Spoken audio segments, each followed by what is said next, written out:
నమస్తే, నేను Ashok. Welcome to ప్రజా చైతన్యం. ఎమ్మెల్యే కోట ఎమ్మెల్సీ ఎన్నికలకు సంబంధించి ఏపీలోని 5 ఎమ్మెల్సీ సీట్లకు సంబంధించి నోటిఫికేషన్ జారీ చేసింది ఎన్నికల కమిషన్. దీనికి సంబంధించి కూడా కూటమికి సంబంధించి, జనసేనకి సంబంధించి, బీజేపీకి సంబంధించి అభ్యర్థులు ఎవరుంటారు అనేటువంటి ఒక చర్చ కూడా గత కొద్ది రోజులుగా జరుగుతుంది. అయితే జనసేన పార్టీకి సంబంధించి ఎవరుంటారు, ఎవరికి ఇస్తారనేటువంటి చర్చ జరిగినటువంటి నేపథ్యంలో అనూహ్యంగా ఈరోజు ఉదయం జనసేన అధినేత ఉప ముఖ్యమంత్రి పవన్ కళ్యాణ్ గారు ఒక కీలక ప్రకటన చేశారు. ఎమ్మెల్సీ సీటుకు సంబంధించి నాగబాబుని ఎంపిక చేస్తూ నామినేషన్ వేయాలని చెప్పేసి పార్టీ అధిష్టానానికి సంబంధించిన లేఖను కూడా ఆయన విడుదల చేస్తూ వచ్చారు. జనసేన పార్టీ అభ్యర్థిగా నాగబాబు కూడా ఉండబోతున్నారని చెప్పేసి మనకి క్లియర్గా ఒక క్లారిటీ అయితే వచ్చేస్తుంది. అయితే నాగబాబుకి సంబంధించి గతంలో ఆయనకి డైరెక్ట్గా ఎమ్మెల్సీ ఇచ్చి క్యాబినెట్లోకి తీసుకుంటామని చెప్పేసి చెప్తూ వచ్చారు. కానీ ఆ తర్వాత అది కొంచెం గ్యాప్ రావడము, చాలా రూమర్స్ వచ్చాయి. ఆ తర్వాత ఆయన మళ్ళీ రాజ్యసభకు పంపిస్తారు, లేదంటే ఏదో ఒక నామినేటెడ్కి పదవి ఇస్తారు, కార్పొరేషన్కి చైర్మన్ ఇస్తారని చెప్పేసి ఇలా పెద్ద ఎత్తున చర్చ జరుగుతూ వచ్చింది. ముఖ్యంగా టీడీపీకి సంబంధించిన మీడియా ఛానల్స్లో కావచ్చు, లేదంటే టీడీపీకి సంబంధించినటువంటి ఛానల్స్కి సంబంధించిన అంశాల్లో ఇది చాలా పెద్ద ఎత్తున ప్రచారం చేస్తూ వచ్చారు. నిన్న నైట్ నుంచి కూడా టీడీపీకి సంబంధించినటువంటి ఛానల్స్లో నాగబాబుకి ఎమ్మెల్సీ పదవి ఇవ్వట్లేదు, ఆయన క్యాబినెట్లోకి తీసుకురంటూ కూడా పెద్ద ఎత్తున ప్రచారం జరుగుతూ వచ్చింది. ప్రధానంగా కొన్ని దినపత్రికలు, అంటే మీడియాకి సంబంధించినటువంటి టీడీపీకి పాజిటివ్గా ఉండేటువంటి దినపత్రికలు అయినటువంటి ఆంధ్రజ్యోతి, ఈనాడులో కూడా నాగబాబుకి సంబంధించిన ప్రస్తావన మీద ఒక్కొక్కరు ఒక్కొక్క రకంగా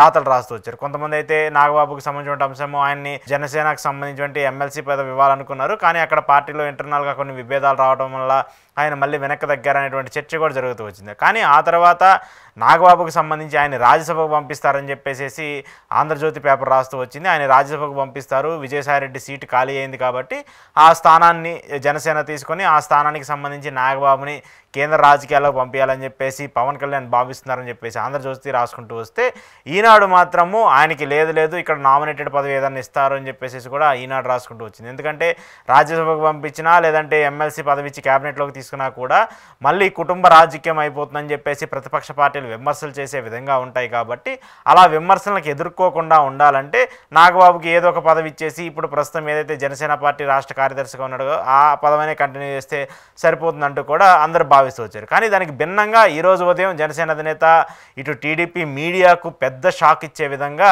ఒక ప్రకటన చేస్తూ వచ్చారు. అదేంటంటే ఎమ్మెల్సీ అభ్యర్థిగా నాగబాబుని ఖరారు చేసుకుంటున్నాడు. సో టీడీపీ మీడియాకి సంబంధించి ఏదైతే వార్తలు ప్రచారం చేస్తూ వస్తున్నాయో వాటన్నిటికి కూడా పవన్ కళ్యాణ్ ఎప్పటికప్పుడు ధీటుగా సమాధానాలు ఇస్తూ ఉన్నారు.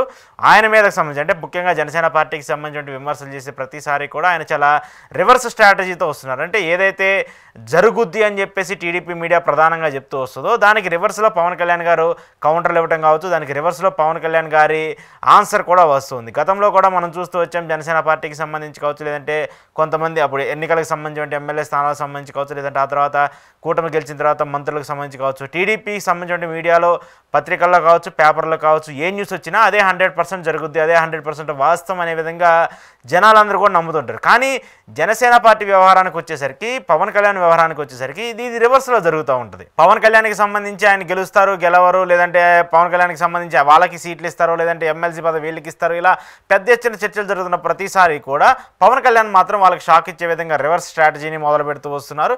ఈరోజు కూడా ఏదైతే కుండబద్దలు కొడుతూ నాగబాబుకి ఎమ్మెల్సీ పదవి ఇవ్వరని చెప్పేసి టీడీపీ మీడియాలో ఏదైతే పెద్ద ఎత్తున ప్రచారం జరుగుతూ ఉందో వాళ్ళకి దెబ్బ కొట్టే విధంగా, వాళ్ళకి రివర్స్ షాక్ ఇచ్చే విధంగా పవన్ కళ్యాణ్ ఈరోజు చేసినటువంటి ప్రకటన మాత్రము కొంత అనూహ్య సంచలనంగానే ఉంది. మరి ఈ అంశానికి సంబంధించి నాగబాబు కూడా ఆయనకి క్లియర్ కట్గా ఇండికేషన్ ఇస్తూ వచ్చారు. ఆయన కూడా జనసేన పార్టీ తరపు నుంచి కూటమిలో ఉన్నటువంటి ఎమ్మెల్యే కోట ఎమ్మెల్సీకి సంబంధించినటువంటి జనసేన పార్టీ తరపున నాగబాబు కూడా నామినేషన్ వేయనున్నారు. అయితే క్యాబినెట్కి సంబంధించిన అంశం మీద ఆయన క్యాబినెట్లోకి ఎప్పుడు తీసుకుంటారు, ఎలా తీసుకుంటారు, ఏ శాఖ ఇస్తారు అనేది కూడా తెలియాల్సి ఉంది. ఏది ఏమైనప్పటికీ కూడా కూటమికి సంబంధించి, ప్రధానంగా టీడీపీ మీడియాకి సంబంధించి ఏదైతే నాగబాబుకి ఎమ్మెల్సీ పదవి ఇవ్వట్లేదు అనేటువంటి ప్రచారం ఏదైతే జరిగిందో దానికి ఫుల్ స్టాప్ పెట్టే విధంగా ఈరోజు జనసేన అధినేత పవన్ కళ్యాణ్ చేసినటువంటి ప్రకటన ఒక సంచలనంగా మారింది.